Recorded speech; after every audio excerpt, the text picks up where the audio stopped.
Bien, bonjour à toutes et à tous. Dans le cadre de la culture sociétale, je vais entamer un cours que j'ai professé depuis 1987, constamment perfectionné et actualisé, bien sûr, de droit constitutionnel. Ce cours devrait présenter un intérêt aussi pour tous les citoyens, dans la mesure où ils votent, où ils élisent le président de la République, et où ils élisent indirectement les maires, présidents de conseils généraux, départementaux, comme on dit maintenant, et présidents de conseils régionaux, et qui peuvent être consultés par le président de la République aussi. Bref, le citoyen en République joue un rôle fondamental. C'est le grand paradoxe qu'il ait des notions très réduites. Donc, droit constitutionnel, ici c'est une introduction pour cette vidéo. Alors, je cite Alain Peyrefitte. Je précise que toutes les citations d'Alain Peyrefitte sont extraites de son livre C'était de Gaulle et que je lui avais demandé l'autorisation à l'époque de les utiliser dans mon cours, autorisation qu'il m'avait donnée très courtoisement. Mais vous savez bien que la France d'il y a 100 ans était illettrée. Les Français ont mûri. Ils sont devenus capables de juger par eux-mêmes, de prendre des décisions capitales. Ils l'ont montré en adoptant notre Constitution, la première qui tienne debout depuis 2 siècles. Je suis un peu fort parce que la Constitution de notre République a duré longtemps aussi. Bon. En réalité, tout ça, ces histoires de général Boulanger, ce sont des croque-mitaines agités par les politiciens. Charles de Gaulle, Alain Peyrefitte, c'était de Gaulle, tome 1, Fayard, 1994, page 453, si vous voulez retrouver tout le passage. Vous remarquerez que l'histoire joue un rôle, le général Boulanger. Le général Boulanger, rapidement, c'est une... rapidement ou pas, on est dans un cours. Le général Boulanger, c'est un général de la Troisième République, vers 1880, par là, à peu près. Ce général se préoccupait beaucoup du soldat. Suivant la formule de Clémenceau, le moral du soldat est au fond de sa gamelle. Donc le général Boulanger se préoccupait beaucoup de la nourriture du soldat. Il était très aimé du peuple. Sa personnalité aussi allait dans ce sens. Et donc le peuple voulait en faire un chef d'État. Mais le général Boulanger était amoureux d'une femme et il a fait le choix entre l'amour, parce que sa femme se trouvait, je crois, du côté de Clermont-Ferrand, par là. Et donc le général Boulanger a fait le choix de l'amour plutôt que du pouvoir. Et à Paris, il a rejoint une gare, et ce n'est que sur le quai de la gare que les gens l'ont reconnu. Mais Boulanger, Boulanger. Mais le général Boulanger avait sauté dans le train, et il est allé retrouver sa promise, en quelque sorte. Voilà. C'est une espèce de beau roman. Vous saurez tout sur ça dans un ouvrage, dans la collection bouquins, le roman vrai de la Troisième République. Si vous le trouvez, faites-en l'acquisition. Vous passerez de bons instants. Voilà. Vous remarquerez aussi les politiciens. De Gaulle avait le dictionnaire à côté de son manuscrit. Et sinon, il inventait aussi. Politicien.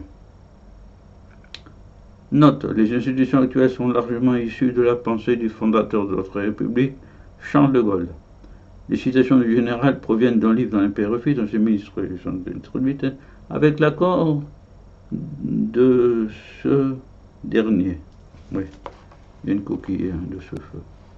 Oui, Feu, il est mort, bien sûr, Alain Peyrophite, mais j'ai l'accord de Alain Peyrophite. L'enseignant de secours a introduit à titre personnel des citations d'auteurs célèbres. Ah, ça ne concerne pas, parce que la culture, vous le savez, à travers ma chaîne principale de culture sociétale et mon site de culture sociétale, la culture, pour moi, est fondamentale. Donc j'avais introduit depuis très longtemps des citations de bas de page pour enrichir le plaisir du lecteur dans un but de développement culturel et pratique, car une citation placée au bon moment peut vous sauver, devant un jury par exemple. Elles sont une amorce de culture générale, discipline absente ou peu traitée dans les formations. Oui, enfin, il y a des universités qui maintenant ont des cours de culture générale. Selon la pratique, elles servent à orienter la conduite de chacun. Il s'agit d'une méthode ancienne que, par exemple, le cardinal de Richelieu,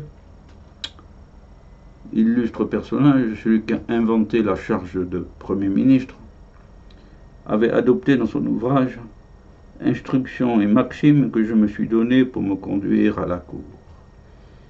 Eh bien, si vous retrouvez sur le site de la bibliothèque, de la très grande bibliothèque de France, Opale, O-P-A-L-E, cet ouvrage, je vous conseille de l'explorer. 4 commandements. Oui, valables pour tout écrit, quel qu'il soit. Être clair, c'est savoir se mettre à la portée des gens, et souvent simplifier. Oui, être clair, c'est simplifier. Être précis. Le roi Louis XIV lui-même voulait savoir tous les jours les marchandises qui étaient embarquées sur n'importe quel navire qui partait de ses ports, au détail près. Louis XIV est un roi extraordinaire. J'ai beaucoup travaillé sur une de ses ordonnances de 1669 sur le fait des eaux et des forêts, des eaux et forêts, voilà. Et c'est un des fastes de l'histoire de France, la période du grand règne de Louis XIV, jusqu'en 1715. Être concis aussi, cela s'applique même aux législateurs. Voir ce mot d'un président de l'Assemblée nationale. Mes chers collègues, je vous invite à être concis, si nous voulons avoir terminé l'examen de ce texte avant le déjeuner. On fait toujours appel en France à un repas, c'est la gastronomie française, ça, voilà, pour susciter une réaction. Être concis, là, hein, voilà. Ça, c'est issu de la grande loi du 9 juillet 2001, la grande loi forestière. Parce que les députés sont toujours bavards. Beaucoup de gens sont bavards d'ailleurs. Et si possible être intéressant. Alors ça, c'est le plus difficile. L'intérêt passe souvent par la diversité des idées. La diversité, ça veut bien dire ce que ça veut dire. Ne restez pas uniquement dans le droit, mais faites des extrapolations à Boulanger, à l'histoire, par exemple. Parfois le pittoresque, la singularité, l'originalité. Voilà. Comme celle que je viens de citer du président de l'Assemblée nationale. Il y a le déjeuner, hein. Bon. À propos du coprésident des centres Leclerc, Michel-Édouard Leclerc, je voyage beaucoup et je découvre un vrai désir de la France. Oui. Mais la France ne répond pas. Elle se replie. Les Français ont un coup de blues. Le système ne sait pas faire remonter les idées d'en bas. Ce qui manque, c'est d'être lancé vers un horizon aussi. Voilà. Oui. Faire remonter les idées d'en bas. Consulter le peuple. Voir mon livre bleu. Pour changer ce système. C'est-à-dire faire que les citoyens s'intéressent. Ne soient pas que des consommateurs, mais soient aussi des personnes qui contribuent à la production des biens, des services et des idées surtout. Et des idées. Droite ou gauche? Autre question. La question politique est étrangère au droit. Oui, oui, la politique, c'est pas le droit. Je ne vais pas me lancer dans une analyse marxiste sur la superstructure ou l'infrastructure, etc. Toutefois, elle est fondamentale pour le citoyen. Oui, oui, on est gouverné. Pour tout savoir sur la droite et la gauche, il y a deux que sais-je sur ces notions. Si un jour vous avez un problème sur la définition de la droite et de la gauche, achetez les deux que sais-je, lisez-les, vous saurez tout dessus, vous en saurez beaucoup trop d'ailleurs.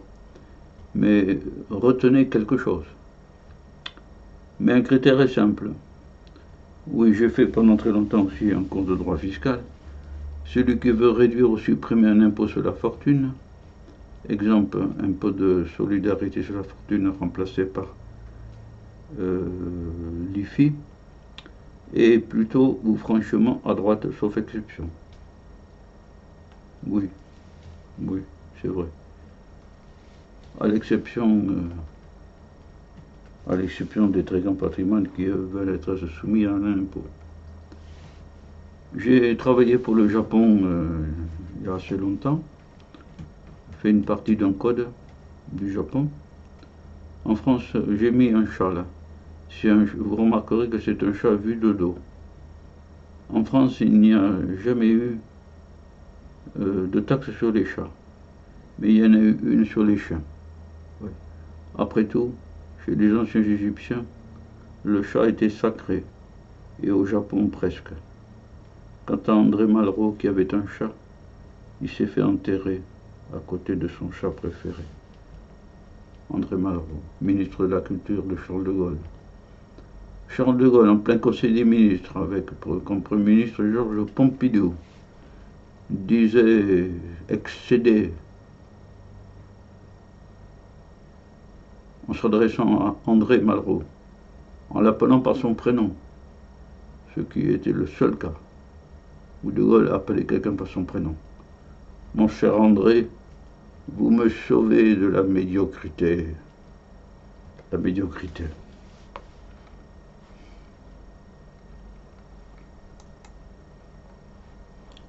Ensuite, propos de Karl Popper, anglais, le plus grand philosophe contemporain, en 1989. Ingi Sorman, les vrais penseurs de notre temps. Ce journaliste est allé rencontrer tous les prix Nobel de la planète pour les interviewer. Karl Popper était un Anglais qui vivait dans une maison à Londres, dont les pièces étaient rondes et dont tous les meubles étaient ronds. Je ne sais pas si son lit était rond aussi, mais il détestait la ligne droite. Il a dit: refusez la fragmentation des connaissances, pensez à tout, ne vous laissez pas noyer par la montée des informations. C'est vrai que notre société est prolixe en informations, des bonnes et des mauvaises. Il y en a il faut les sélectionner. Repousser le désenchantement de l'Occident. Ça renvoie à une vieille thèse, à une vieille idée, et le pessimisme historique. Ouais. D'Oswald Spengler, qui au début du XXe siècle a écrit un livre sur l'Occident. Je crois que c'est le désenchantement, mais je ne suis pas tout à fait sûr de ce mot. Oswald Spengler, en tout cas. S-P-L-E-N-G-E-R. Et le pessimisme historique. Puisque vous avez la chance de vivre en notre temps. C'est vrai qu'on a quand même tout ce qu'il faut.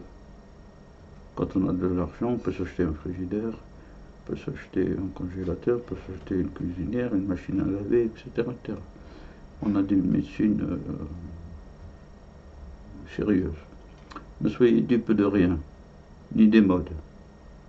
Oui, les modes des idées, hein, ni du terrorisme intellectuel. Il faut penser comme ça. Non, ni de l'argent. Oui, l'argent fait le bonheur. Ne fait pas le bonheur, mais il y contribue. Il faut trouver un juste milieu. ni du pouvoir. Ça, c'est encore plus difficile quand on l'a. Ouais. On n'y renonce pas.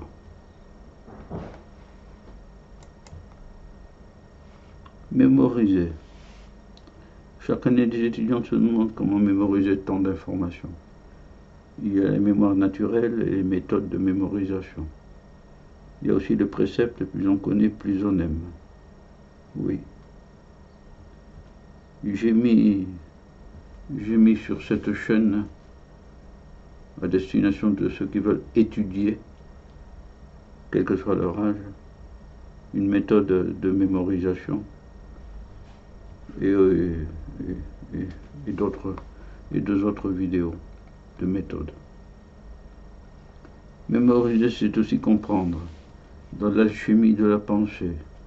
Et l'on citera ici le grand écrivain Nicolas Boileau, un écrivain. Avant donc d'écrire, apprenez à penser. Ouais. Oui.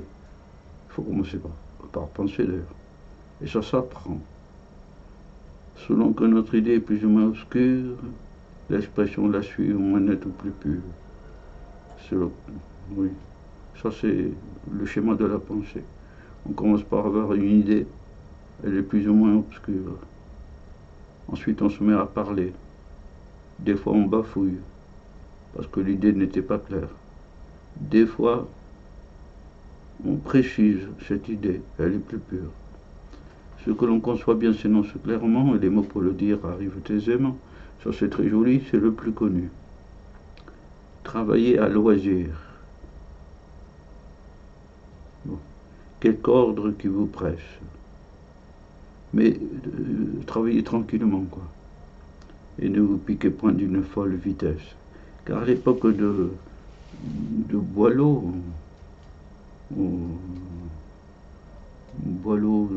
sous Louis XV, je pense, et il y avait déjà des gens qui se piquaient d'une folle vitesse, qui disaient « Oh, je suis trop pris, trop occupé, etc. » Donc je suis important. Hâtez-vous lentement, festine lente en latin, et sans perdre courage, 20 fois sur le métier, remettez votre ouvrage, polissez-le sans cesse, le repolissez. 20 fois sur le métier, ajoutez quelquefois, et souvent effacez. Ouais, alors, bon, j'aime bien un ruisseau qui est sur la Molle à Rennes, dans un pré plein de fleurs, c'est joli. Lentement, lentement se promène, qu'un torrent débordé, qui d'un cours orageux, roule plein de gravier sur un terrain fangeux. Voilà un très beau texte que j'ai mis là.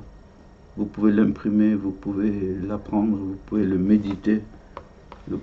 Ces règles de Boileau sont magnifiques. Ce jour-là, il a écrit un très beau texte. Note sur Boileau, 15e enfant. Il n'y avait pas de contraception à l'époque. Sauf en dégringolant du haut d'un escalier. D'un greffier du Parlement de Paris.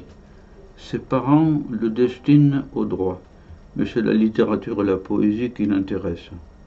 Admis au barreau, il quitte rapidement la carrière d'avocat, au grand scandale de sa famille. De quoi va-t-il vivre, hein? Eh bien, vivant d'une rente de sa famille. Il va s'engager dans la littérature et laisser son nom illustre dans l'histoire. Voilà. Voilà pour Boileau. J'ajoute Marcel Proust, que j'aime beaucoup, comme tant de personnes. Il a écrit À la recherche du temps perdu. Dans le premier volume, du côté de Schusswan, il parle de son enfance. Il raconte qu'un oncle venait prendre le café en fin de semaine, le samedi, dimanche, dans le jardin avec ses parents. Et une des choses principales qu'il a retenues de cet oncle qui parlait, il avait une formule, souvent mais peu à la fois. Souvent mais peu à la fois. Quand vous apprenez une langue étrangère ou quand vous apprenez un texte, des notions nouvelles, faites-le souvent mais peu à la fois. Voilà. Plutôt que d'apprendre 50 mots d'une langue étrangère, en une seule fois. Apprenez 3 ou 4 mots le matin, à 9 heures par exemple, puis révisez, puis apprenez d'autres mots à 10 heures ou 11 heures ou à midi. Voilà, souvent mais peu à la fois. Respectez les règles de mémorisation, voir la méthode de mémorisation qu'il y a sur cette chaîne. Alors là, j'ai mis un tableau de synthèse des personnes morales et des juridictions. Voilà. Là, ce sont les juridictions. TGI et TI, il faut mettre à jour, tribunal judiciaire. Voilà, c'est tout. Bon. Tribunal administratif. Bon, vous avez à gauche les juridictions judiciaires, à droite les juridictions administratives. Conseil d'État, cour administrative d'appel, tribunal administratif. Voilà. C'est les 2 ordres de juridiction. Vous avez au sommet le Conseil constitutionnel qui juge de la constitutionnalité des lois, mais pas des décrets, des lois. Voilà. Vous avez les cours politiques au-dessus, la Cour des comptes. Voilà. Et vous avez encore les ordres professionnels et d'autres, les juridictions militaires. Voilà. Et puis à gauche, des tribunaux dont certains sont bien connus, tribunal de commerce, etc. Voilà. C'est un tableau de synthèse qui peut faciliter une vue générale. C'est de moi tout ça. Hein. Bon. Et donc, vous avez aussi un tableau des personnes morales. À gauche, les personnes morales de droit public. À droite, les personnes morales de droit privé. Ce qui nous intéresse dans ce cours, c'est ce qui est à gauche. Vous avez l'État et les collectivités territoriales. Ou les collectivités publiques. Bon. Communes, départements, régions. Voilà. Ces personnes peuvent créer des structures qu'on appelle établissements publics. Or, bien sûr, il y a d'autres formes. Il y a des formes d'entente. La coopération territoriale, voire le Code général des collectivités territoriales, mais ne rentrons pas trop dans les détails. Dans un cours, il faut être simple. Donc, des établissements publics qui peuvent être d'État, communaux, départementaux, régionaux. Voilà. Bon, pour les personnes de droit privé, c'est essentiellement les associations et les sociétés. Voilà.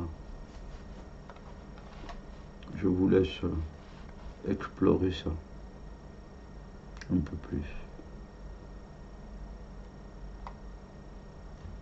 Eh bien, nous en avons fini avec cette première leçon inaugurale de droit constitutionnel. Voilà. Eh bien, je vous dis au revoir et à la suite de ce cours. Au revoir à toutes et à tous.